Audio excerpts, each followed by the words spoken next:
A country named after an invisible line, the equator that cuts straight across its middle, dividing the planet into north and south.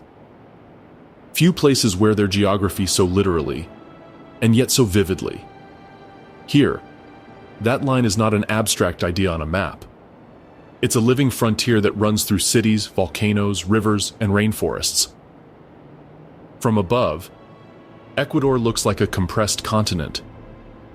The Pacific coast stretching west in shades of sand and mangrove green. The Andes rising sharply like a stone spine down the center. And beyond them, the endless flat canopy of the Amazon, shimmering with moisture.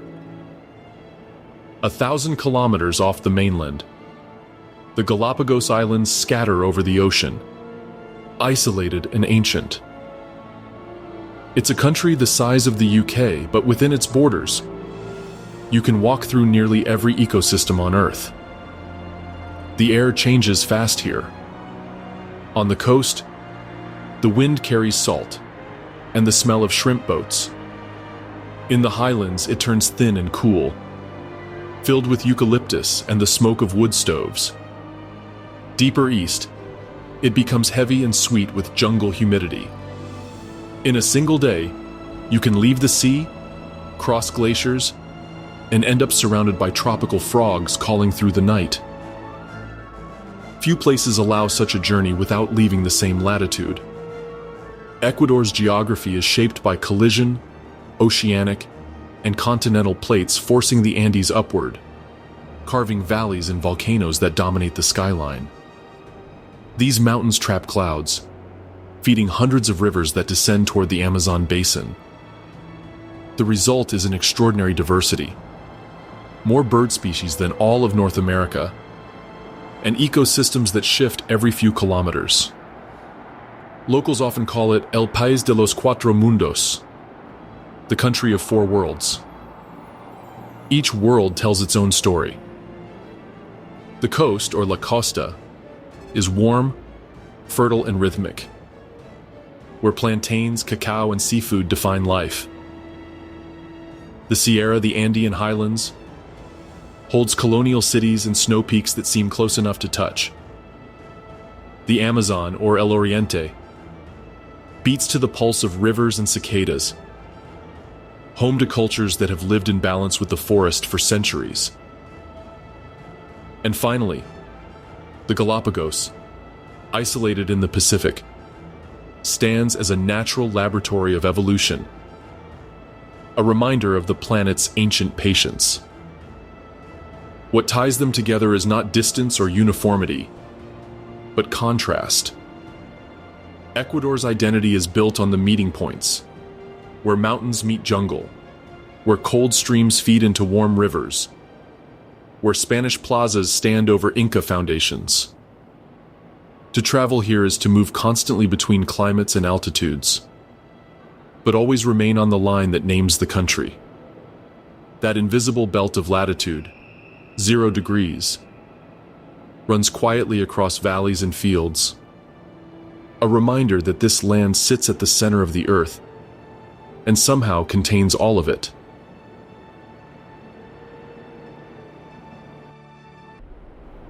Ecuador is one of the few places on Earth where geography feels like fast-forwarding through the planet itself. Within a few hours, a traveler can descend from a frozen volcano to a tropical beach, or trade the damp silence of the rainforest for the crisp air of the high Andes. It's not a figure of speech, it's a daily reality. Start at sea level, on the Pacific coast, where the morning heat rises quickly, and fishermen pull in their nets heavy with shrimp and corvina. The humidity clings to the skin, palm trees sway over sandy roads, and life moves with the tide. By midday, after a few hundred kilometers east, the road begins to climb. The air thins, clouds drift closer, and the temperature drops with every curve. In just 3 or 4 hours, you're already above 3,000 meters, crossing valleys framed by volcanoes whose peaks carry snow all year. This vertical world defines Ecuador.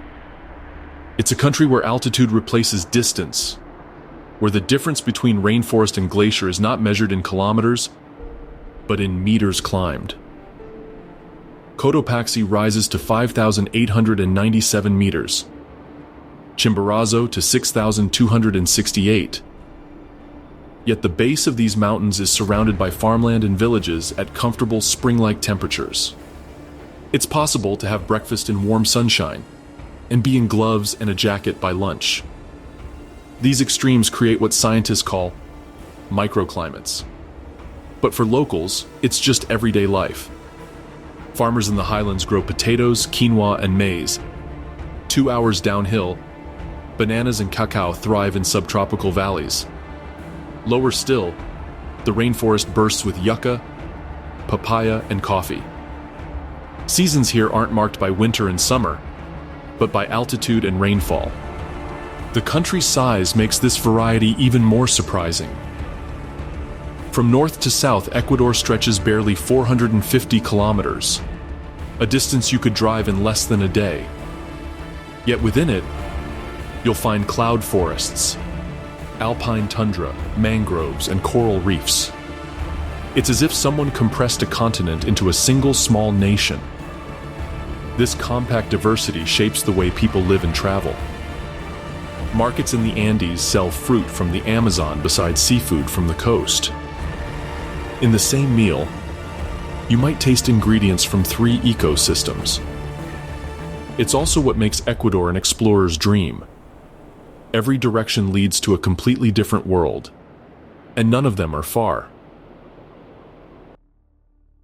By afternoon, you could stand above the clouds on Chimborazo's slopes, the closest point on Earth to the sun because of the equatorial bulge. By nightfall, you could be listening to the crash of waves in Montanita or the chatter of frogs near the Napo River. At 2,850 meters above sea level, Quito feels suspended between sky and stone. The city stretches along a narrow Andean valley, pressed between the slopes of the Pichincha volcano and ridges that glow gold in the late afternoon sun. The air is thinner here, crisp, cool, and clean, the kind that makes every step feel lighter and slower until you adjust to the altitude. Founded by the Spanish in the 16th century on top of an Inca settlement, Quito is one of the best preserved colonial capitals in Latin America, and the first city ever declared a UNESCO World Heritage Site, back in 1978. Its old town is a maze of cobblestone streets and whitewashed buildings crowned with red tile roofs. The layout still follows the grid drawn by conquistadors, but time has layered Inca foundations, Baroque facades, and Republican plazas into a seamless whole. In Plaza Grande, the political and historical heart of the city, life unfolds at a steady rhythm.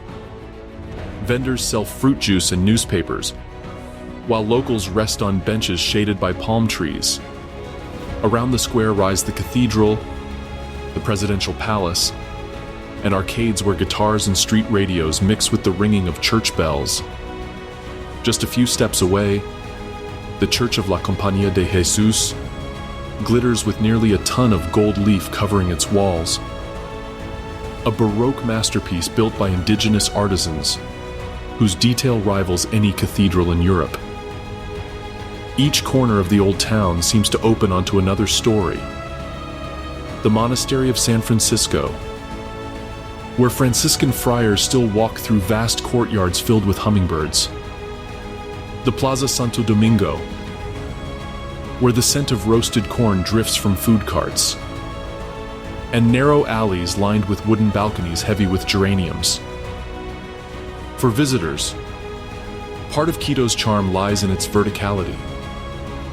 The streets climb steeply, offering glimpses of domes and hills with every turn.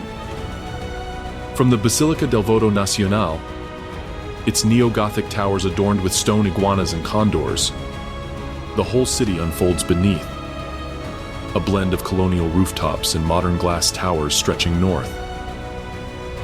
As evening falls, locals and travelers gather at El Panecillo, a hill topped by the winged Virgin statue that watches over the city. From there, Quito glows like a thread of light stitched into the valley floor. The temperature drops quickly, the air turns sharp, and you can almost hear the hum of the altitude. Thin, still, yet alive with energy. Just 20 kilometers north of Quito lies the reason Ecuador carries its name, La Mitad del Mundo, the middle of the world. The drive leaves behind the city's dense rooftops and climbs through dry valleys dotted with agave plants, passing small towns where the mountains seem to lean closer with every turn. When the monument finally appears, it's unmistakable. A tall stone globe balanced on a square pedestal, the line that divides the planet. Visitors stand with one foot in each hemisphere, taking the photo every traveler wants. Brass markers on the ground trace the invisible equator, and flags from across Latin America ripple in the breeze. Built in the 1970s, the site celebrates the French geodesic mission that came here in the 18th century to measure the Earth's curvature. It was that expedition that confirmed the planet bulges slightly at the equator, making Ecuador the closest country to the sun. But a few hundred meters away, the Intinan Museum offers a different experience and a dose of reality. GPS technology later revealed that the monument stands a bit off the true equatorial line. At Intinan, guides show where the real zero latitude passes and lead small demonstrations, balancing an egg on a nail, watching water drain straight down, or spinning in place across hemispheres. Some of these equator experiments lean more toward fun than science. The Coriolis effect, for instance, doesn't actually change direction at such a small scale, but they capture the curiosity that this place inspires. Beyond the gimmicks, what matters is the feeling of standing at the center of the planet. The sun hangs directly overhead at noon. Shadows shrink beneath your feet, and the light has a clean, vertical quality that makes colors stand out sharply. Blue sky, red roofs, golden hills. Local artisans sell miniature globes and chocolate made from highland cacao, while guides speak proudly about Ecuador's place in the world's geography and history. In the late afternoon, it's worth returning toward Quito and climbing to El Panecillo, the small hill topped by the winged Virgin that looks out across the capital. From here, the city stretches for kilometers between the folds of the Andes.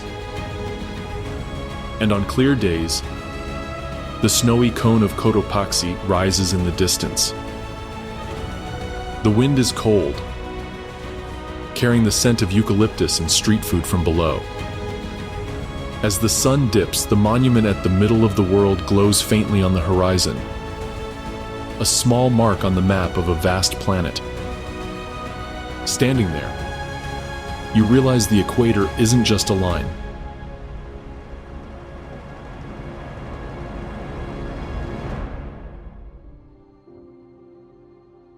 Two hours north of Quito, the road winds through green valleys and lagoons until it reaches a town where color itself seems to have a language, Otavalo.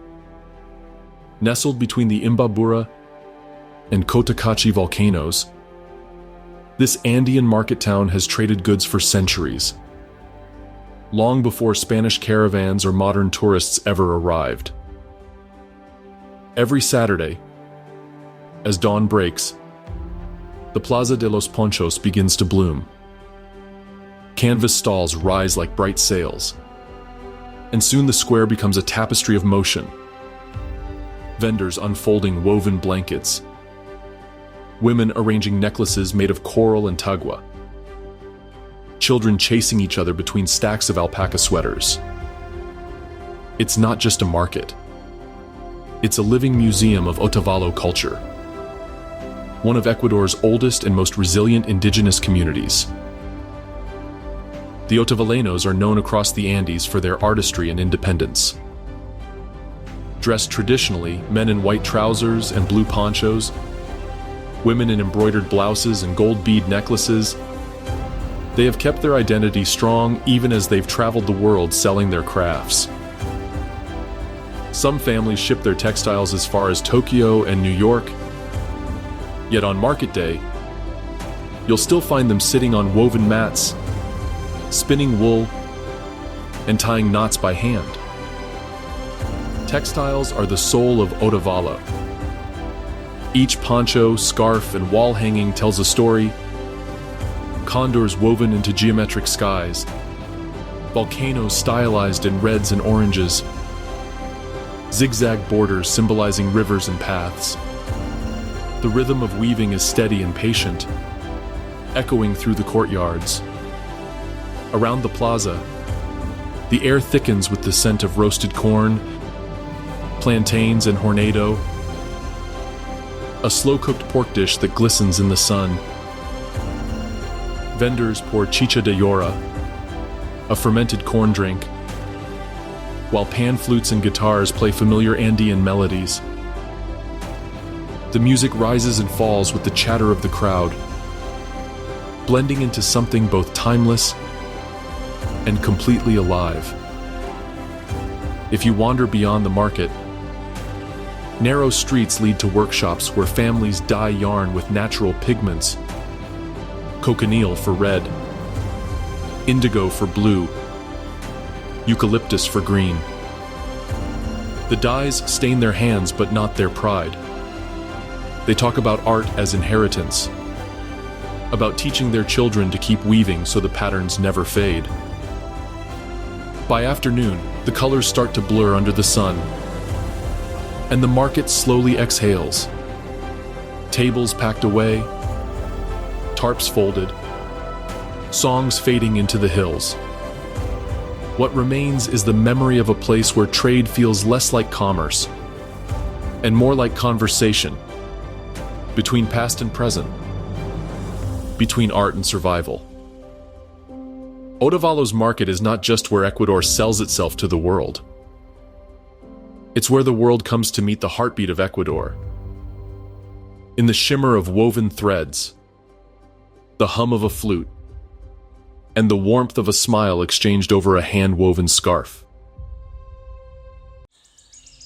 Just west of Otavalo, the road climbs through a patchwork of green fields and eucalyptus groves toward one of Ecuador's most striking natural landmarks, Laguna Quicocha, the Lake of the Gods. Formed inside a collapsed volcanic crater, this sapphire blue lake stretches across 3 kilometers, its surface broken by 2 small forested islets that seem to float like emeralds. From the rim, the view is vast, clouds drifting low over the water, and the massive silhouette of Imbabura volcano rising in the distance. Quicocha takes its name from the Quechua word Quicucha, meaning Lake of the Guinea Pig. Legend says the central islands resemble the shape of the animal, which for Andean cultures symbolized fertility and life. In reality, the lake was born from an eruption about 3,000 years ago, a reminder that this serene mirror once boiled with fire. Today, the only movement comes from gentle ripples and the occasional boat carrying visitors across its deep blue center. The Quicocha Rim Trail circles the crater, a 14-kilometer hike that takes around 5 hours. Along the path, the air smells of pine and volcanic soil. The wind brings sudden bursts of cold, and at every turn the panorama changes. One moment, the glistening lake below. The next, the distant snowcaps of Cayambe or Cotacachi flashing in sunlight. Wild orchids and hummingbirds appear where the forest thickens. And in clearings you might meet local farmers tending small patches of maize on the steep slopes. There are shorter trails and viewpoints too, perfect for those who come just to breathe in the landscape. From the main viewpoint near the visitor center, the entire crater spreads out like a living map. The lake's color shifts with the sky, deep indigo in the morning, steel gray at noon, and silver at sunset. On weekends, local guides share stories of how ancient priests once came here to offer rituals to the earth and water spirits. Below the crater lies Cotacachi, a quiet town known for its leather workshops. The smell of tanned hide mixes with the sound of hammers shaping belts, boots, and bags. Just a few kilometers further is San Antonio de Ibarra, a village where artisans carve cedar and balsa into saints, angels, and animals, a craft passed down for generations. This region of Imbabura is known as the province of lakes and artists, where nearly every family seems to make something with their hands. And always watching over it all is Imbabura, the sacred mountain. Locals call him Taita Imbabura, Father Imbabura, a protector figure whose slopes feed the valleys with rain and fertile soil. From its base to its 600-meter summit, the volcano is covered in crops, lakes, and stories. Together, Cuicocha and Imbabura form a perfect balance: water and land, legend and life. A reminder that in Ecuador, nature is never just scenery, it's family. Running straight through the heart of Ecuador, the Pan-American Highway traces a corridor so dramatic that Alexander von Humboldt called it the Avenue of the Volcanoes. On either side of the road, the Andes rise like twin walls, their peaks hidden behind clouds or shining with snow. Within a few hours of driving, you pass more volcanoes than in almost any other region on Earth, a living showcase of fire and ice. The first giant that dominates the horizon is Cotopaxi, one of the world's highest active volcanoes at 5,897 meters. Its perfect cone shape, capped in white, has become a symbol of Ecuador itself. Located in Cotopaxi National Park, just 50 kilometers south of Quito, it draws hikers, cyclists, and climbers year-round. Even those who don't attempt the summit can drive up to the José Rivas Refuge at 4,800 meters, where the air is thin and the landscape feels lunar, a desert of ash and silence broken only by the sound of wind and distant avalanches. When the clouds clear, Cotopaxi's glacier glows in the sunlight like glass. Continuing south, the road curves through valleys lined with flower farms and haciendas, reaching the town of Baños de Agua Santa, gateway to Tungurahua volcano. At 5,023 meters, Tungurahua is one of Ecuador's most active peaks. Its eruptions over the past decades have shaped both the landscape and the people's lives. From the terraces above Baños, you can sometimes see smoke rising from the crater, a reminder that this mountain still breathes. The area is known for its thermal springs, adventure sports, and lush canyons.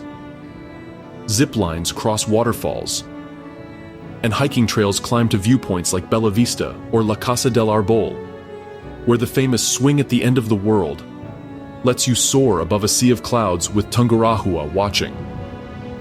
Further south stands the king of them all, Chimborazo, Ecuador's highest peak at 6,263 meters.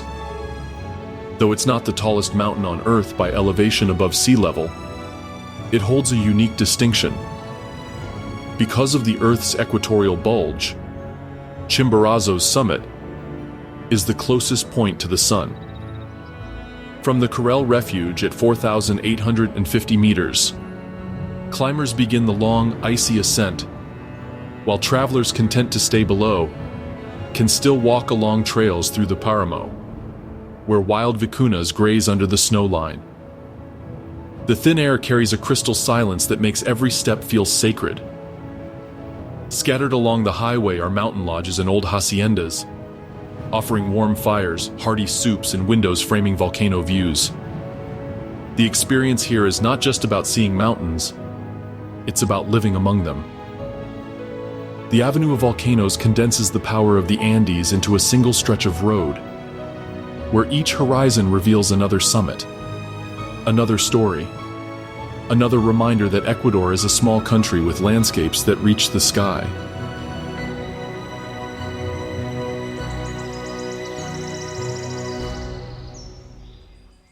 At just an hour and a half south of Quito, the air begins to feel different, thinner, sharper, carrying the chill of high altitude.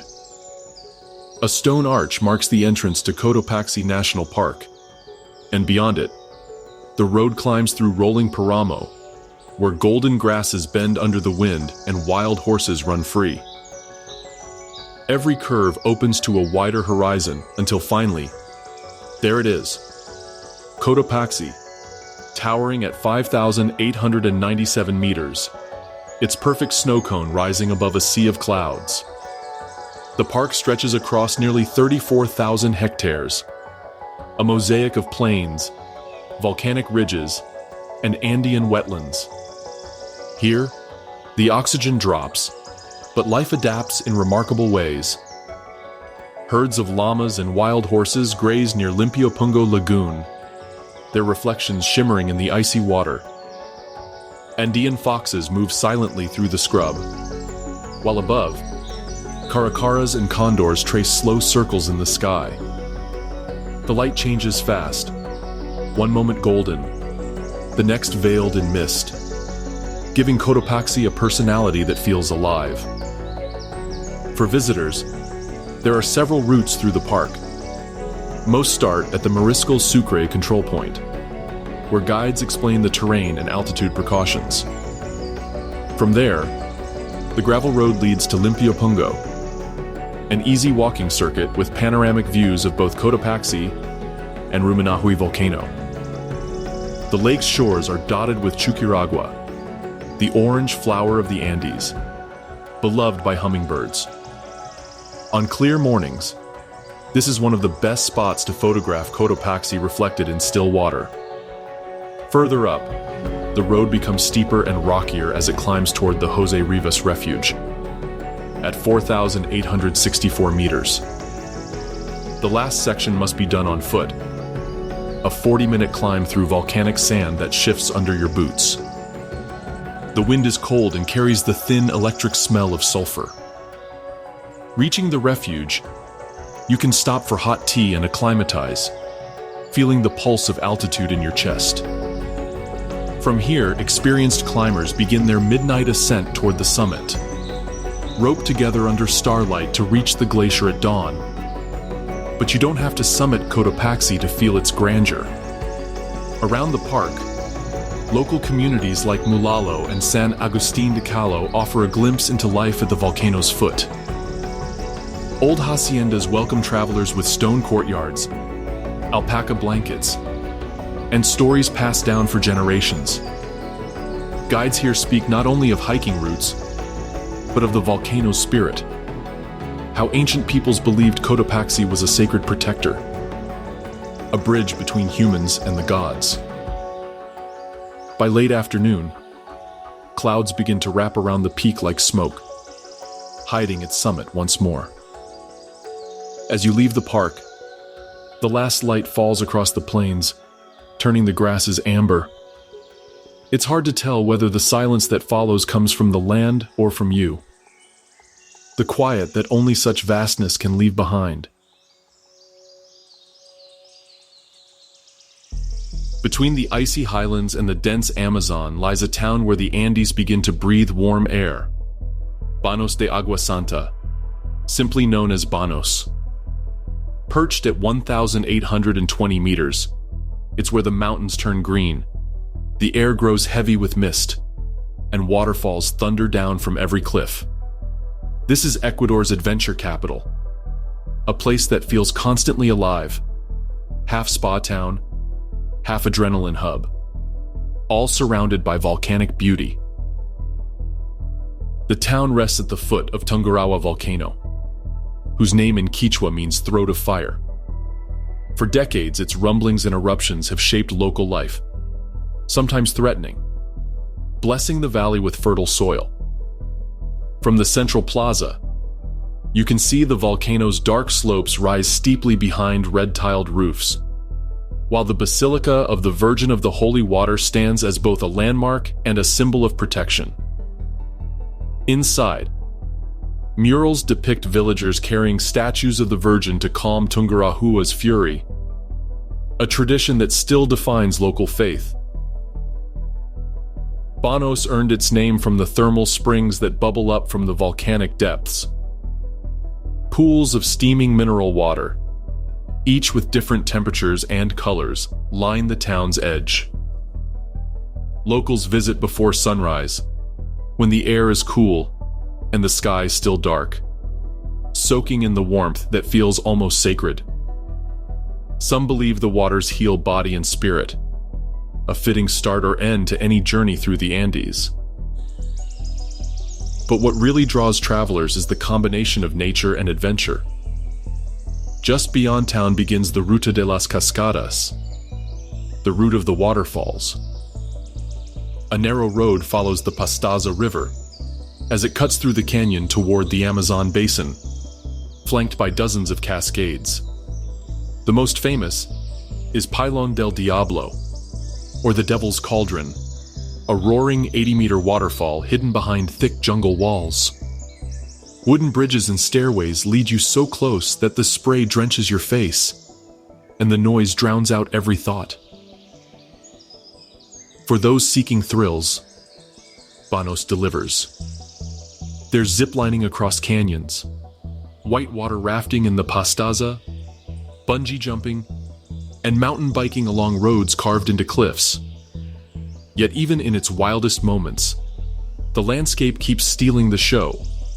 Green ridges fading into mist, the hum of insects from the jungle below, the echo of water everywhere. Above town, on a ridge facing the volcano, sits La Casa del Arbol, the treehouse. From its wooden platform hangs the famous swing at the end of the world. You swing out over nothing but clouds, the valley dropping away beneath your feet. For a few seconds, time disappears. Just wind, motion, and the view of Tungurahua in the distance. Banos is the perfect pause between worlds. The last stop before the Amazon, the meeting point of fire and forest. Here, the Andes soften, rivers run faster, and every sound, from boiling springs to crashing falls, reminds you that Ecuador's heart is still beating under the mountains.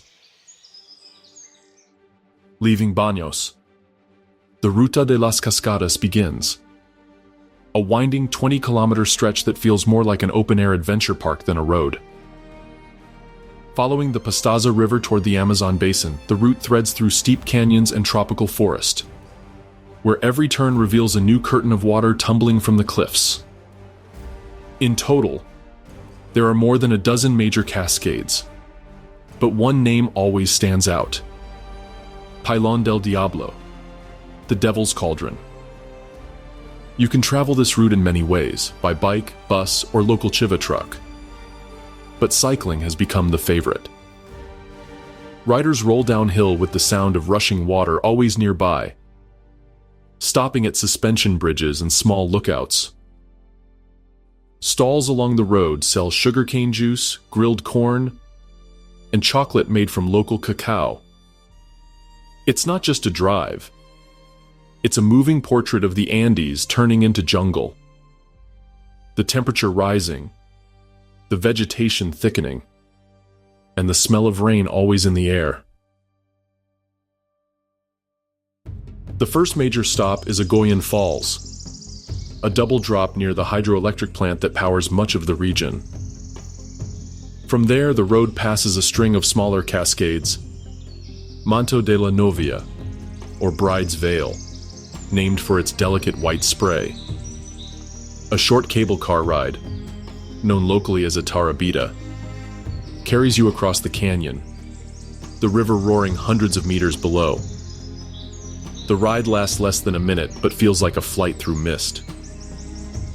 Then comes the highlight: Pilón del Diablo. To reach it, you leave your vehicle and walk along a cobbled path that snakes through thick vegetation.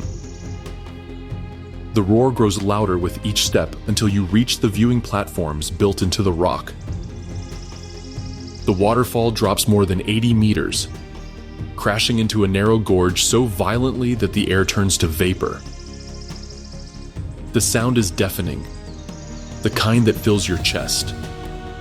You can approach from two sides. One trail leads to a bridge with a full frontal view, while another lets you crawl behind the cascade itself, through slippery tunnels where the spray blinds you, and laughter mixes with the thunder.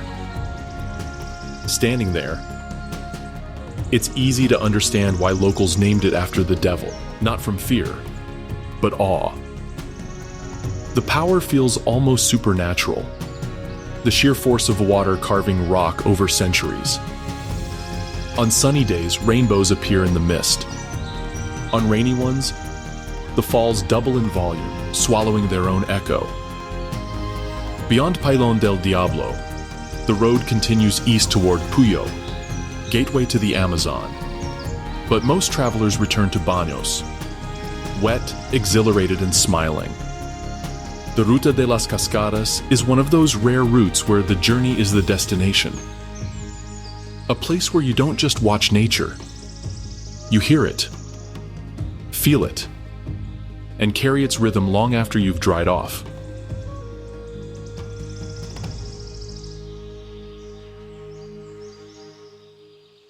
Leaving the high Andes behind, the road drops eastward in a series of tight curves. The air warms, the scent of pine fades, and suddenly you're surrounded by dense green, vines, giant ferns, and palms thick enough to block the sun. This is the moment when Ecuador transforms completely. In just a few hours, you descend from nearly 3,000 meters to less than 500. The land opens into the Amazon basin and every sense shifts with it. The journey from Banos to the rainforest passes through towns like Tena and Coca, two of the main gateways to Ecuador's Amazon. Along the way, the temperature climbs above 25 degrees Celsius. The air grows heavy with humidity, and rain comes and goes without warning. The landscape softens. No more rocky ridges or snowcaps, only rolling hills wrapped in mist, and the constant sound of water. Rivers widen here, merging into tributaries that eventually feed the mighty Amazon River itself. The road to Tena follows the Napo River, a lifeline for the communities that live along its banks. You start to see wooden houses on stilts, banana trees and bright flowers, hibiscus, heliconia, and orchids that cling to branches. Birds flash across the road in streaks of color, blue morpho butterflies, parrots, and tanagers. In small towns, fruit stalls overflow with papayas, cacao pods, and guayaba. It's a world that feels softer but more alive. Everything grows, everything moves. The cultural rhythm changes too. In the highlands, life follows the rhythm of the cold. Here, it follows the rhythm of the river. Quechua communities welcome travelers into their villages, offering chicha, a fermented yucca drink, and sharing stories about the forest. The people here still hunt and fish traditionally, though many now combine it with ecotourism and handicrafts.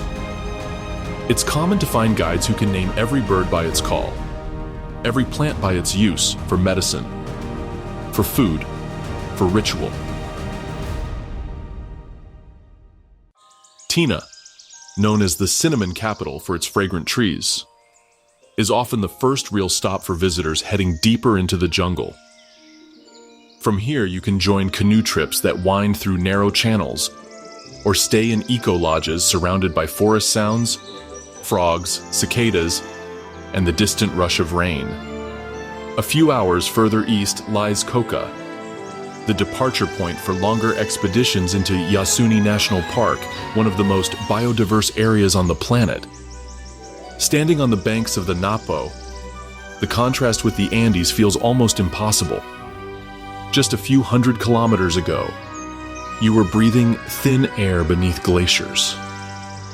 Now you can barely hear your thoughts over the insects.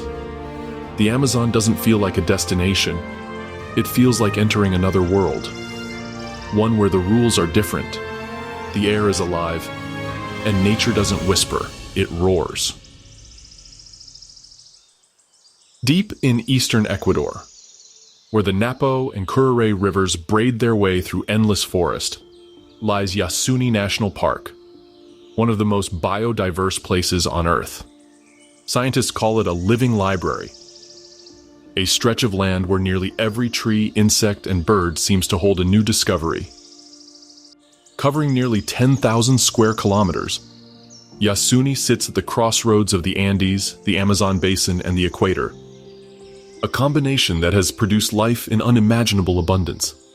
Here, a single hectare of forest can hold more tree species than the entire United States and Canada combined. Over 600 bird species have been recorded, along with 200 mammals, 120 reptiles, and thousands of insects still unnamed. Tiny poison dart frogs shimmer in the undergrowth. Pink river dolphins surface in slow currents. Howler monkeys roar at dawn, shaking the canopy like thunder. Even the silence, when it comes, hums with invisible life. Most travelers reach Yasuni by river, leaving from Coca and traveling for hours by motorized canoe along the Napo. The further you go, the denser the forest becomes, trees rising 40 meters high, tangled with vines thick as ropes. Many lodges sit deep inside the reserve, built on stilts beside blackwater lagoons or hidden beneath giant ceiba trees. From there, guided walks explore trails that reveal the forest's incredible layers. From mushrooms glowing in the dark to bromeliads sprouting high in the canopy. For a true bird's eye view, the canopy towers and suspension bridges are unforgettable. Standing 30 meters above ground, you see the rainforest as few ever do, an endless green sea stretching to every horizon. Flocks of macaws burst from the treetops, and monkeys leap between branches so gracefully they seem weightless. The air is warm and heavy with the smell of earth and orchids. But Yasuni is not just a wildlife sanctuary. It is also home to several indigenous nations, including the Quechua, Waorani, and the Tagairi and Taromanani, who live in voluntary isolation deep within the forest. Their knowledge of plants and animals is profound, passed down through generations as oral maps of survival and respect. For them, every tree has a use, every river a name, every sound a meaning. Today, Yasuni stands at the center of global conservation debates. Beneath its soil lie rich oil reserves, and for years Ecuador has wrestled with the balance between protecting the forest and pursuing economic needs. Despite challenges, community-led and scientific efforts continue to safeguard it, creating ecotourism programs, research stations, and protected zones where extraction is banned. To visit Yasuni is to feel both wonder and responsibility. It reminds you that the Amazon isn't an abstract wilderness. It's a living, breathing organism, one that holds the memory of the planet itself. Every drop of rain, every bird call, every rustle in the leaves is part of a story that began long before us and depends on us to continue. Beyond the rivers and rainforests, the true heartbeat of Ecuador's Amazon lies in its people, communities who have lived here for centuries, shaping and being shaped by the forest itself. Among them, the Quechua and Waorani stand out as guardians of ancestral wisdom, whose traditions offer a glimpse into a world deeply rooted in balance, respect, and interdependence with nature. The Quechua communities, found along the Napo and Pastaza rivers, live in open wooden homes with thatched roofs, surrounded by orchards of yucca, plantain, and cacao. Their days begin early with the sound of roosters and river birds, and the faint smoke of morning fires curling into the mist. Women prepare chicha, de yuca, a fermented drink central to both daily life and ceremony. While men paddle out to fish or tend to small farms called chakras, evenings bring storytelling, legends of spirits who protect the trees and rivers, told by firelight beneath a ceiling of stars. The Waorani, whose territory stretches deeper into the forest, were once nomadic hunter-gatherers, known for their unmatched knowledge of the jungle. Every path, every scent, and every sound carries meaning to them. Their worldview is built on the idea that the forest is not a resource, but a living relative, to be listened to, not conquered. Hunting is guided by ritual, plants are gathered with gratitude, and songs accompany work and rest alike. Visitors today can experience this world through community-based tourism, a growing movement that blends cultural exchange with conservation. Instead of large resorts, travelers stay in locally run eco-lodges, often built with traditional materials and solar power. The income supports education, healthcare, and forest protection, ensuring that development doesn't mean destruction. At a Quechua lodge, you might learn to weave baskets from chambira palm fibers, paint your face with achiote seeds, or join a guided forest walk, where every plant has a purpose: medicine, food, or tool. In Waorani territory, guides demonstrate how to use a blowgun, how to find edible insects and fruits, and how to read the forest's signs, the calls of monkeys, the tracks of tapirs, the patterns of ants that mark hidden paths. Food in the Amazon is a journey in itself. From maito to heart of palm salad and sweet chanta fruit, every dish carries the flavor of the forest. Meals are shared communally, reflecting a deeper philosophy that well-being comes from giving, sharing, and sustaining one another. Yet these communities face real challenges. Deforestation, oil extraction, and climate change threaten both their land and their way of life. Through sustainable tourism and local activism, many are reclaiming agency over their future, blending ancient knowledge with modern tools to protect what remains. To walk through these villages is to understand that the Amazon's greatest strength is not only its biodiversity, but its cultural diversity. A living reminder that sustainability begins with listening, learning, and respecting those who have always known how to live with the forest, not against it.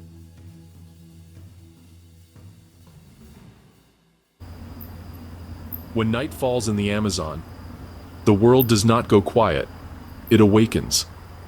The air thickens, the stars sharpen, and the forest hums with life so dense it feels like the earth itself is breathing. Darkness here is not absence but abundance, a living, whispering presence that fills every space between leaf and shadow. As the sun sinks behind the treetops, the last streaks of orange dissolve into blue, then into a darkness so deep it feels tangible. The temperature drops slightly, though the humidity remains heavy, clinging to your skin like an invisible mist. You can smell the river, metallic and sweet, and the deep green scent of vegetation still exhaling the day's heat. Then the chorus begins. First, a single cicada whines, a high mechanical drone that pulses in rhythm with the air. Then another joins, and another, until the sound becomes a wall, a shimmering electric hum. Beneath it, frogs add their percussion, hollow tok-tok-tok notes from unseen puddles. Somewhere above, a nightbird, perhaps a potu, lets out its haunting, flute-like cry, and a rustle of wings sweeps through the canopy. Every few seconds, something moves. A branch snaps, leaves tremble. The forest is restless but not chaotic. It moves to an unseen order, a pulse older than time. Fireflies blink among the roots, constellations at ground level. Moths the size of your hand flutter toward the faint glow of a lantern. Spiders weave new webs, threads glistening like silk strings between the trunks. If you lie in your hammock, the forest seems to lean closer. You hear the river murmuring, endless, soft, hypnotic. You might catch the splash of a fish, or the plop of a fruit falling into water. Far away, a monkey's distant bark echoes once, twice, then fades. The night sky above the canopy is astonishing. A swarm of stars scattered across a velvet black dome. With almost no light pollution, the Milky Way glows like smoke, and constellations shift as the clouds drift over. You remember that you are standing at the heart of the planet's lungs, where half the world's oxygen begins its quiet cycle. There is a kind of reflection that comes only here, where human noise disappears. You start to feel how small you are, and how connected. Every chirp, buzz, and ripple becomes a reminder that life doesn't stop when we sleep. It thrives in the unseen hours, building, breathing, continuing. By midnight, the jungle feels like a vast orchestra, countless species performing without conductor or audience, perfectly in tune. Somewhere in that soundscape, you begin to sense the pattern, not chaos, but harmony. When dawn finally comes, it doesn't silence the night. It simply joins it. The forest never truly sleeps. It only changes shift. And as light creeps back through the mist, you realize that in the Amazon, even silence is alive. High in Ecuador's southern Andes, Cuenca rests in a broad mountain valley, where 4 rivers weave through cobbled streets and red-tiled roofs. At 2,560 meters above sea level, this is a city that feels timeless, elegant without trying, historical without feeling frozen. Founded in 1557 by the Spanish on the remains of the Inca settlement Tomabamba, Cuenca grew as a center of art, faith, and learning. Today, it's one of South America's best-preserved colonial cities. Its entire historic core declared a UNESCO World Heritage Site in 1999. The reason becomes clear the moment you step into its old streets. Whitewashed facades, ornate balconies, and church domes rise in every direction, framed by the green slopes of the Andes. The heart of Cuenca beats around the Parque Calderón, a tree-lined square where locals gather to chat beneath giant palm trees. Facing it stands the Cathedral Nueva, an icon of blue and white domes that glint in the sunlight. Built over nearly a century, its marble floors and stained glass windows reflect both European influence and Ecuadorian craftsmanship. Just across the plaza, the old cathedral now serves as a museum, preserving frescoes and wooden altars that date back to the city's founding. Walk a few blocks in any direction, and Cuenca's rhythm reveals itself. Cafes spill onto narrow sidewalks, where university students sip coffee, and older residents read newspapers as if time has slowed down. Artisan workshops line streets like Cal Larga and El Barranco, the city's riverside promenade. Here, the gentle flow of the Tomabamba River mirrors Cuenca's temperament. Calm, steady, quietly proud. The stone steps along its banks invite travelers to sit and watch life unfold. Children chasing pigeons, vendors selling roasted corn, and the faint echo of church bells marking the hour.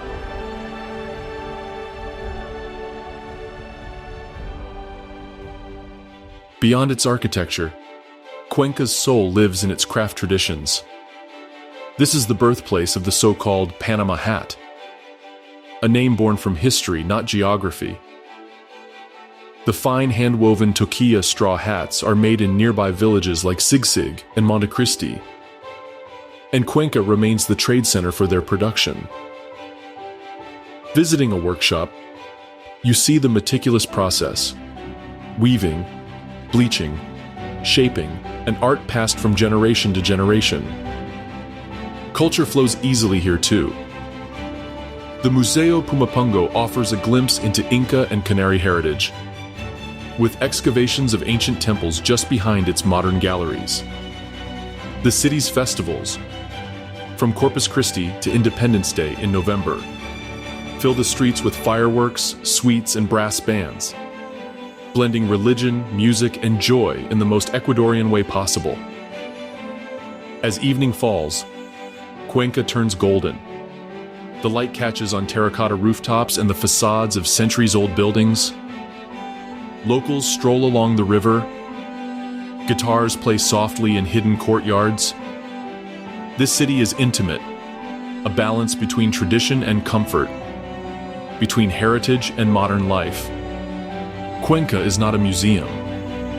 It's a living city where history still breathes, where every stone and song reminds you that elegance can be quiet, and timelessness, effortless. In Cuenca, art is not confined to galleries. It lives in people's hands. Across the city, behind wooden doors and courtyards filled with geraniums, you hear the soft rhythm of craft, the scrape of a chisel, the hiss of a kiln, the hum of a sewing machine. These sounds form the quiet heartbeat of Cuenca, a city where tradition is still practiced every day. The most famous of its crafts, of course, is the Toquila straw hat, known worldwide and mistakenly as the Panama hat. The misnomer dates back to the early 1900s, when these Ecuadorian hats were shipped to Panama and became popular among canal workers and visiting dignitaries, including President Theodore Roosevelt. But their true home is here, in the Andean valleys around Cuenca, where the humid air and steady hands of weavers shape each one with care. In a small workshop, you might find Doña Maria, a master weaver from nearby Sigsig. She begins at dawn, splitting the pale toquilla fibers and dampening them so they stay soft. Her fingers move with practiced precision, weaving from the center outward, a process that can take anywhere from a few days to several weeks, depending on the fineness of the weave. In town, artisans finish these hats, bleaching, pressing, and shaping them on wooden molds. The scent of steam fills the air as brims are ironed smooth. Visitors can watch the entire process at cooperatives such as Homero Ortega, one of Cuenca's oldest workshops, where each hat is still hand-finished and labeled with its maker's name. But Cuenca's craftsmanship goes beyond straw. In the Barranco district, ceramic studios produce pottery inspired by ancient Canary and Inca motifs. Clay, gathered from nearby hills, is molded into vases and tiles that tell local stories. Stylized birds, mountains, and suns painted in earthy reds and blacks. The firing ovens, still wood-fed, give the pieces their characteristic rustic sheen. Jewelry making, too, has deep roots here. The goldsmiths and silversmiths of San Roque continue techniques introduced in colonial times, crafting filigree earrings and delicate rosaries. In narrow alleys, their workshops glow with lamplight. Small torches hiss as they solder silver wire into lace-like designs. Many of these families have practiced the same craft for generations. For travelers, visiting these artisans is more than a shopping experience. It's a glimpse into how Cuenca preserves identity through creation. Every piece reflects a connection to land and lineage, a conversation between past and present. These are not souvenirs, they are continuations of memory. By the time you leave, your hands might hold a hat or a ceramic bowl, But what stays with you is the feeling of having met people who turn raw material into heritage. In Cuenca, art is not an object. It's a way of life, woven one thread, one line, one spark at a time. Just 30 kilometers west of Cuenca, the road climbs sharply into a world of silence and mist. The Cajas National Park, one of Ecuador's most stunning highland reserves. In less than an hour, the gentle valley gives way to an alpine landscape of rolling paramo, mirror-like lagoons, and rugged peaks that seem to float in the clouds. At altitudes ranging from 3,000 to over 4,400 meters, Cajas feels like another planet. The air is thin and crisp, carrying the faint scent of moss and wet stone. More than 200 glacial lakes are scattered across its 29,000 hectares, connected by narrow streams that feed Cuenca's rivers below.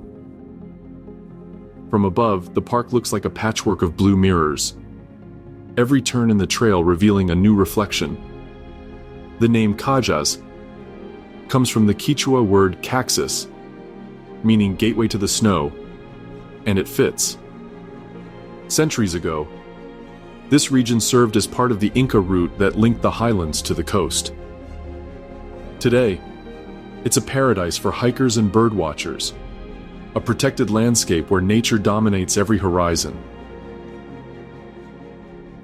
One of the most accessible routes begins at Laguna Toreadora, the park's visitor hub. Wooden walkways guide you through cushion plants and chuquiragua shrubs, the hardy flower of the Andes. Highland ducks glide silently over the lake's surface, while giant hummingbirds dart between shrubs, their wings flashing like glass. If you're lucky, you might spot a spectacled bear in the distance, or hear the call of the Andean condor circling above. The weather here changes by the minute. A bright morning can turn into fog within seconds. Rainbows appear and vanish in the same breath. The temperature rarely climbs above 12 degrees Celsius, and the air is saturated with moisture. A reminder that this is the water factory of southern Ecuador. The Paramo ecosystem acts like a sponge, absorbing rain and releasing it slowly to sustain the rivers that feed Cuenca and beyond. Hiking in Cajas is both peaceful and demanding. The altitude makes every breath noticeable, but the reward is solitude. Vast, wind-swept valleys where silence feels alive. Trails like Laguna Lavuco offer shorter walks through wetlands filled with coots and wildflowers, while experienced trekkers can venture toward Tres Cruces, the highest point on the old Inca Trail, where views stretch toward the Pacific on clear days. For visitors, it's best to come prepared.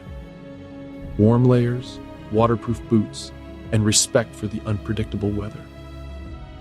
Local guides can share not just safe routes, but stories about the spirits of the mountains, the shepherds who still cross the plains, and how locals read the clouds to tell when rain is coming.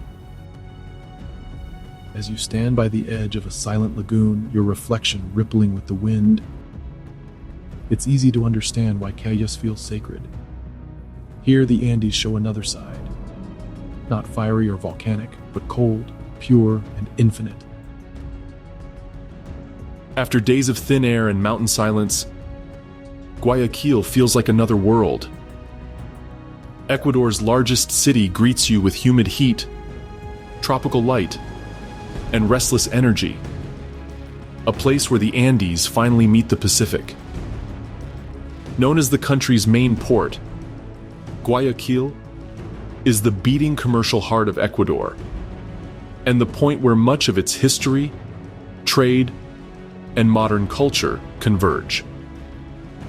The city spreads along the wide Guayas River, a waterway that has defined its character for centuries.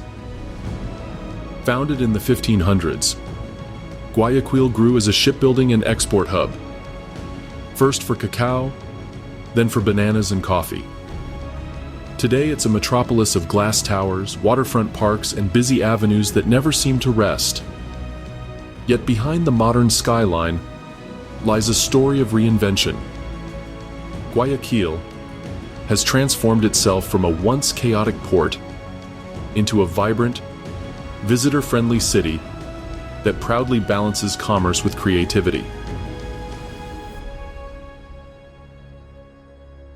The best place to feel that transformation is along the Malleson 2000, a 2.5-kilometer riverside promenade that redefined the city's relationship with the water.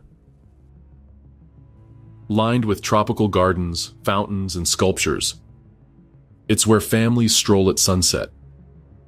Vendors sell coconut water, and music drifts from open-air cafes. You can trace Guayaquil's history and its landmarks, from the Torre Morisca clock tower to the Rotonda Monument, where statues of Bolivar and San Martin commemorate the meeting of two South American liberators. As the heat softens in the evening, follow the boardwalk north to Las Peñas, the city's most colorful neighborhood. Built on a hill overlooking the river, it's a cluster of brightly painted wooden houses, cobblestone alleys, and art studios. Each staircase step, all 444 of them, leads to another mural, gallery, or tiny cafe. At the top stands Cerro Santa Ana, crowned by a lighthouse and chapel, offering panoramic views of the Guayas Delta glittering below. At night, the hill glows with warm lights, and the sound of salsa and laughter spills from open windows. But Guayaquil's charm isn't just in its views, it's in its street energy. The air hums with the buzz of buses, the calls of street vendors selling plantain chips and fresh mango slices, and the rhythm of life that moves fast but smiles easily. This is a city of entrepreneurs, artists, and dreamers, a place that constantly builds, paints, and performs.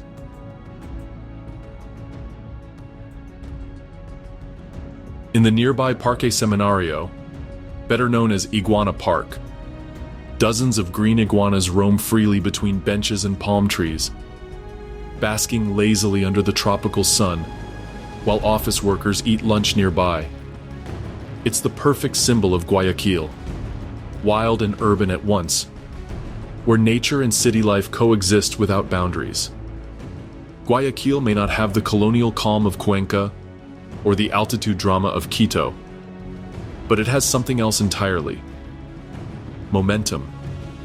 It's Ecuador in motion, hot, dynamic, and open to the sea. From here, ships depart for the Pacific, and travelers head west toward one of the planet's greatest wonders, the Galapagos Islands. The first thing you notice when you reach Ecuador's coast isn't just the heat, it's the smell of food. Coconut oil sizzling in pans, grilled fish smoking on beach stalls, limes being cut open, their scent sharp and fresh in the air.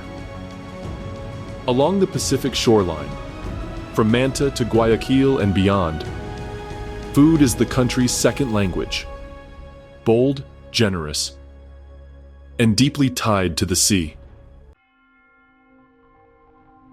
Here, every dish tells you something about the region's spirit. Resourceful, warm, and proud of its tropical abundance. One of the most beloved local dishes is encebolado, a steaming fish soup that many Ecuadorians refer to as the cure for everything. Made with tuna, cassava, red onion, and lemon juice, it's hearty yet refreshing. A mix of ocean salt and citrus tang served with popcorn or fried plantains on the side. Locals eat it at breakfast after long nights or under the midday sun, always with a cold drink and good company. Then comes ceviche, the coast's emblematic dish, bright, cold, and full of life. In Ecuador, Ceviche isn't raw fish marinated for hours, as in Peru. Instead, it's lightly cooked shrimp or fish, served in a zesty tomato-lime broth, loaded with onions, coriander, and sometimes green plantain chips floating on top. On any beach or port market, you'll find people gathered around small stands, squeezing more lime and mixing the broth with a spoon, eyes half closed with satisfaction. The rhythm of the cuisine matches the rhythm of the sea, fast, lively, and full of contrasts. Coconut milk enriches stews of crab and prawn. Green plantains are fried into patacones or mashed into bolognas, dense balls mixed with cheese or chicharron. The flavors are layered but never complicated. The kind of food that makes you feel at home, even far from it. Move inland, and the coast's culinary map expands into the plantations that sustain it. The cacao farms of coastal Ecuador are among the oldest in the world, producing what many call the finest aroma cacao. The air here smells of earth and fruit. Pods the color of amber and maroon hang heavy from the trees. When opened, the white pulp around the beans tastes sweet and floral, a reminder that chocolate story begins not in factories but in the forest. Visitors can tour small family farms, watching the process, fermenting, drying, roasting, that transforms cacao into something global yet deeply local. Everywhere along the coast, food is a connection. Families eat together on plastic chairs by the sea. Fishermen bring in the morning catch while children run barefoot on the docks. There's no separation between the land, the water, and the table. Everything comes fresh, close, and with pride. Tasting Ecuador's coast is tasting its identity. A blend of indigenous roots, African rhythms, and Spanish touches, all shaped by salt air and sunshine. Here, flavor is memory, and every meal feels like an invitation to stay a little longer by the ocean. On Ecuador's Pacific coast, where the road from Guayaquil meets the ocean again, Montanita announces itself long before you arrive. Surfboards on motorbikes, music spilling from beach bars, and murals of waves painted on every wall. Once a quiet fishing village, Montanita has become the country's surfing capital, and a magnet for travelers chasing sun, salt, and rhythm. By day, it's all about the sea. The beach stretches wide and golden, framed by cliffs at both ends. Waves roll in long and steady, perfect for beginners in the shallows and for pros who paddle farther out, waiting for the right break. Locals and foreigners share the water. Young surfers from Guayaquil, backpackers from Chile or France, kids learning balance under the patient eye of their instructors. The surfboards lined up on the sand give the place its pulse, a mix of sport, art, and freedom. The ocean sets the rhythm, but Montanita never really slows down. After sunset, when surfboards lean against palm trees to dry, the village transforms. The main street fills with music, food stands, and laughter. Open grills send the smell of seafood and arepas into the air. Reggaeton and rock play from bars side by side, blending into a single, continuous soundtrack. Travelers gather barefoot on the sand, swapping stories of the day's waves under strings of colorful lights. This is not a city that hides its energy. Street artists perform fire shows, vendors sell fruit cocktails and handmade jewelry, and hostels spill over with languages from every continent. Yet beneath the party vibe, Montanita has kept a local soul. The fishermen still go out at dawn, and many families rent rooms or run surf schools. Tourism here is both a livelihood and a community. Beyond the main strip, quieter corners wait. A short walk north leads to La Punta, a rocky point popular with experienced surfers and those who just want to watch the sunset in peace. The view is pure Pacific. Orange light fading into violet water, pelicans gliding low, and the sound of waves that never stop coming. The town's evolution mirrors Ecuador's coastal spirit, open, welcoming, and adaptable. In Montanita, you meet people who came for a week and stayed for years. Artists who paint between surf sessions. Chefs who turn travelers' cravings into beachside kitchens. It's a place where stories drift in like the tide and leave traces in the sand. Montanita may be small, but it holds something larger. The feeling that life can be simple if you let the ocean set your pace. The salt stays on your skin, the music in your head. And when you finally leave, the only real plan is to come back.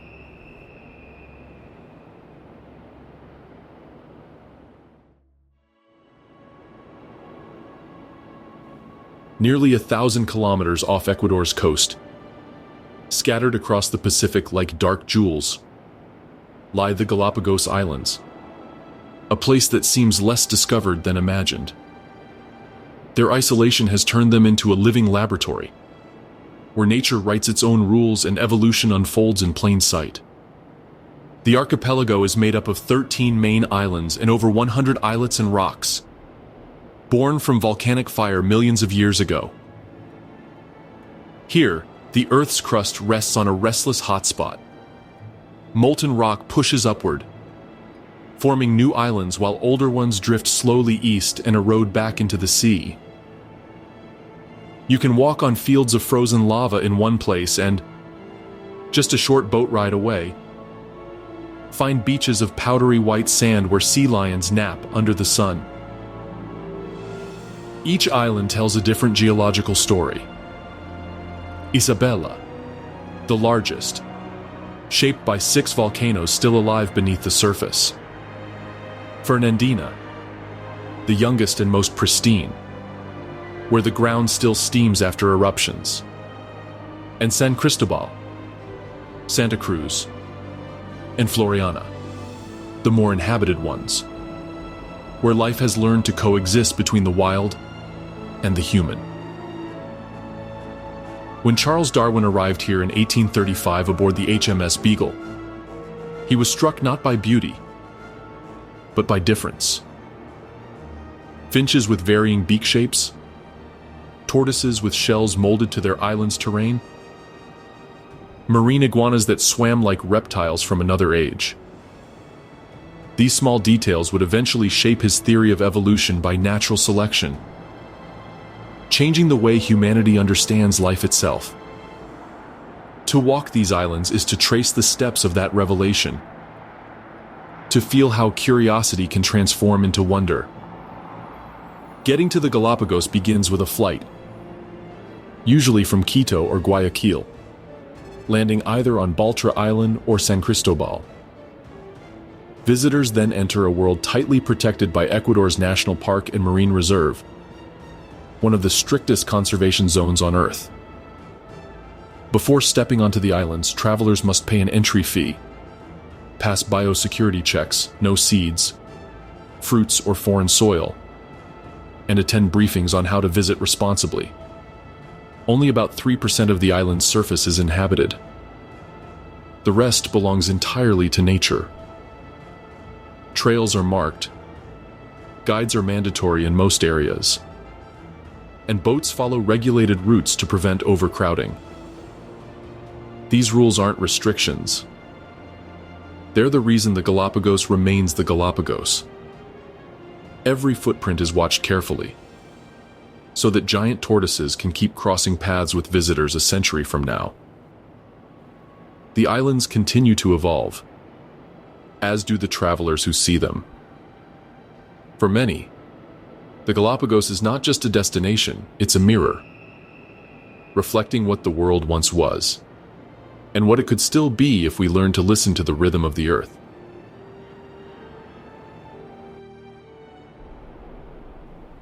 If the Galapagos Islands are a scattered constellation, Santa Cruz is their pulsing center, the meeting point of science, conservation, and everyday island life. It's here, on this volcanic heart, that the wild and the human find their delicate balance. At dawn, the air smells of salt and coffee as Puerto Ayora, the island's main town, begins to stir. Fishermen roll their carts toward the docks. Sea lions lounge lazily by the benches and pelicans wait, patient as monks for breakfast scraps. This isn't a zoo. It's coexistence in motion. A short walk from town leads to the Charles Darwin Research Station, founded in 1964 to preserve the archipelago's fragile ecosystems. Inside, the air hums softly with purpose. Scientists and local volunteers work side by side, tending to the legendary giant tortoises, the slow-moving monarchs that gave the islands their name. In shaded pens, baby tortoises no bigger than a mango munch quietly on leaves, destined one day to roam the wild slopes of their home islands. It was here that Lonesome George, the last of his Pinta Island species, spent his final years, a symbol of both loss and commitment. His preserved figure now stands as a reminder that conservation is not about nostalgia. It's about responsibility. Each shell, each footprint, carries a story of resilience that continues to unfold. Outside the station, trails wind through lava fields and arid zones, where cactus trees reach skyward and finches dart between thorns. A drive inland reveals a completely different world. Los Gemelos, two massive volcanic sinkholes draped in mist and Scalesia forest, where Darwin's finches still flit among moss-covered branches. But Santa Cruz is not only about science, it's also about soul. Along the coast, Tortuga Bay stretches for kilometers, a crescent of white sand where turquoise waves roll in like sighs. Here, marine iguanas bask in the sun, their black scales glistening like polished stone. Kayakers paddle quietly across the lagoon, while blue-footed boobies dive like arrows into the sea. The rhythm of the island slows you down until you find yourself breathing in sync with the tide. Further west, the highlands offer lush pastures and cloud forests, a reminder that Santa Cruz rises from sea level to nearly 900 meters, encompassing multiple microclimates. Visitors can walk through lava tunnels large enough to stand in, explore organic farms, or watch giant tortoises lumber freely through the greenery, indifferent to the camera clicks that follow them. By evening, the harbor glows gold as the sun sinks behind anchored boats. Travelers share stories over grilled fish and passion fruit juice, and somewhere in the distance, a frigate bird silhouettes against the fading light.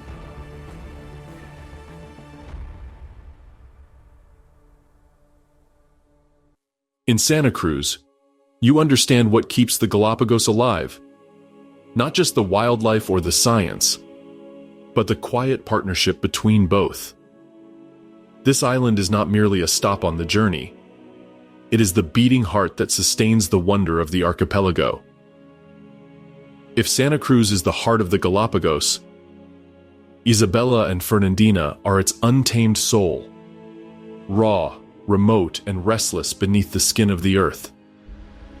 These islands, born of fire, still breathe it.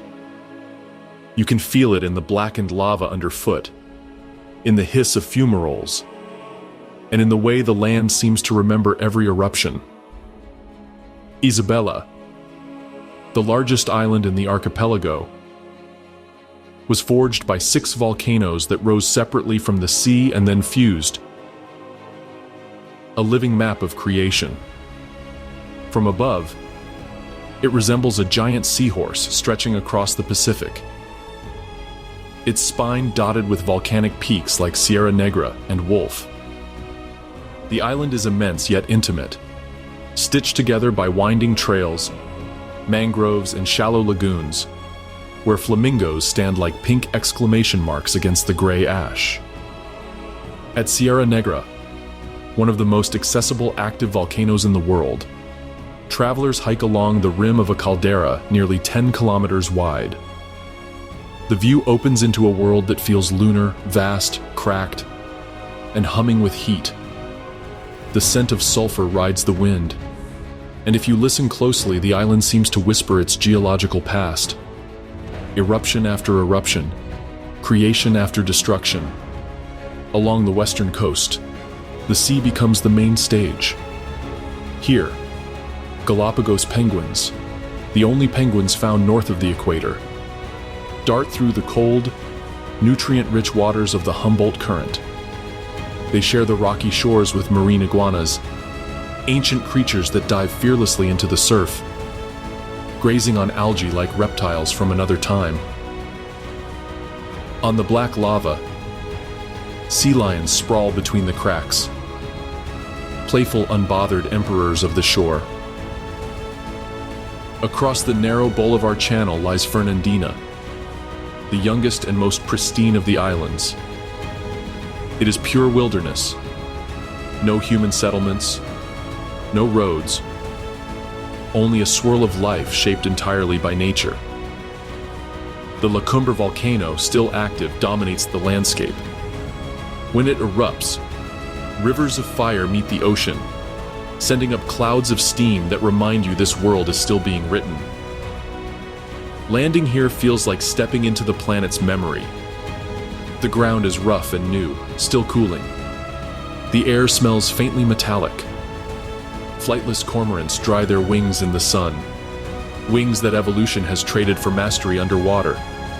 Sea turtles glide through the shallows, and marine iguanas nest near the lava's edge, their black scales camouflaged against the stone. Beneath the surface, another world unfolds. Diving or snorkeling here is like drifting through a living mural.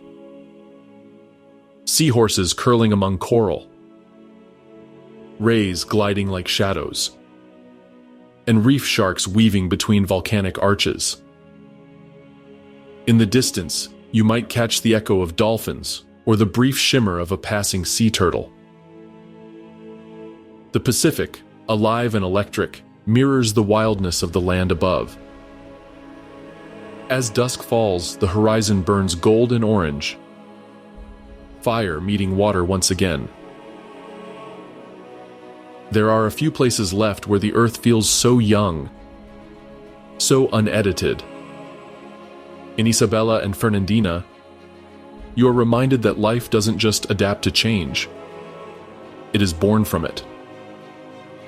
The Galapagos are a living museum, but one that welcomes visitors every day. Nearly 300,000 travelers arrive each year, drawn by the same mystery that once captivated Darwin. The balance begins with limits. Tourism in the archipelago is carefully managed by the Galapagos National Park Directorate and the Charles Darwin Foundation, which monitor every licensed guide, route, and visitor number. Around 97% of the island's territory is protected. No hotels, no roads, no permanent human presence. The remaining 3% hold the inhabited areas: Santa Cruz, San Cristobal, Isabela, and Floriana. Even there, expansion is tightly controlled. Each visitor site has designated trails and marked paths, ensuring humans remain observers, not intruders. The rules are simple but strict. No touching animals. No food on trails. No souvenirs from nature. Waste is taken back to the mainland. And boats must follow approved itineraries that prevent crowding on any single island. These measures aren't just bureaucracy. They are survival strategies. The Galapagos ecosystem is so isolated that a single invasive species or careless act can tip the balance. Goats once devastated vegetation on several islands, and introduced rats threatened nesting birds until massive restoration campaigns reversed the damage. Local residents, roughly 30,000 people, live at the center of this delicate equation. Their livelihoods depend on tourism, but their future depends on conservation. In recent years, the focus has shifted towards sustainable community-based tourism, giving locals a stake in protecting the land and sea that sustain them. Family-run lodges, guided tours by certified residents, and small-scale fisheries that follow strict quotas are replacing mass tourism models. Education plays a quiet but crucial role. Children in Galapagos schools learn early about endemic species, recycling, and water preservation. Workshops train young people to work as naturalist guides or conservation technicians instead of moving to the mainland. For many, protecting the islands is not a job. It's an identity. Even technology has joined the effort. Solar panels, desalination plants, and electric vehicles are being tested on the main islands to reduce fossil fuel use. The Galapagos are becoming a model for low-impact tourism, showing how ecological sensitivity and economic development can coexist, if both are designed to serve the same purpose. But the balance remains fragile. Climate change warms the sea, altering the currents that feed marine life. Plastic still finds its way from distant coasts. The islands remind us that isolation is no longer protection. Everything is connected. As night falls over the docks of Puerto Ayora, fishermen mend their nets beside tour boats preparing to sail. Pelicans watch from the railings, unbothered by the lights. The scene feels ordinary, yet it carries the essence of the Galapagos. Humans and nature sharing space, carefully, deliberately, one day at a time. In Ecuador, distances are short, but journeys are vast. Within a few hundred kilometers, the land transforms from Pacific beaches to snowbound peaks, from cloud forest to the Amazon basin, and finally to the volcanic islands adrift in the Pacific. Few places on Earth contain so much variety in so little space. That's why Ecuador calls itself the country of four worlds. Each region feels like a new beginning. In the Andes, roads wind between volcanoes that scrape the sky. Farmers still guide their llamas through fields of quinoa and maize, just as their ancestors did. Markets in towns like Otavalo burst with woven colors, and the air smells faintly of roasted corn and eucalyptus. Down the slopes, the Amazon waits, a living labyrinth of rivers and leaves, where the humidity wraps around you like a second skin, and every sound hides a creature you haven't seen yet. To the west, the Pacific coast stretches wide and warm. Fishermen bring in the morning's catch while surfers chase waves under Montanita's sun. Guayaquil's waterfront hums with life, proof that Ecuador's story is not only about nature, but also resilience and renewal. And far out at sea, the Galapagos Islands stand as the country's wild reflection, a reminder of how evolution continues to unfold, quietly and endlessly. Yet beyond landscapes and latitudes, it's the people who bind these worlds together. In mountain villages, in rainforest communities, in coastal towns, everyone carries a sense of belonging to the land. You hear it in the mix of Quechua, Spanish, and Shuar words that fill conversations, in the music that shifts from bamboo flutes to marimbas, and in the calm respect shown to mountains, rivers, and forests. Ecuadorians don't just live in nature, they live with it, for travelers. This is what makes Ecuador unforgettable. It isn't only what you see, but how close everything feels. The faces, the landscapes, the sky itself. One day you're tracing the line of the equator. The next, You're paddling through the Amazon or standing on a volcano's rim. Every turn of the road offers another contrast, another reason to stop and stare. And yet, despite all its diversity, Ecuador remains united by one rhythm, the rhythm of balance. Between altitude and sea level, tradition and modernity, exploration and preservation. It's a small country, yes, but one that mirrors the planet in miniature. A whole world condensed into a single horizon. As the sun sets over the Pacific and the silhouettes of the Andes fade behind the clouds, you begin to understand what this land truly offers. Not just beauty, but perspective. In Ecuador, every journey, no matter how short, feels infinite.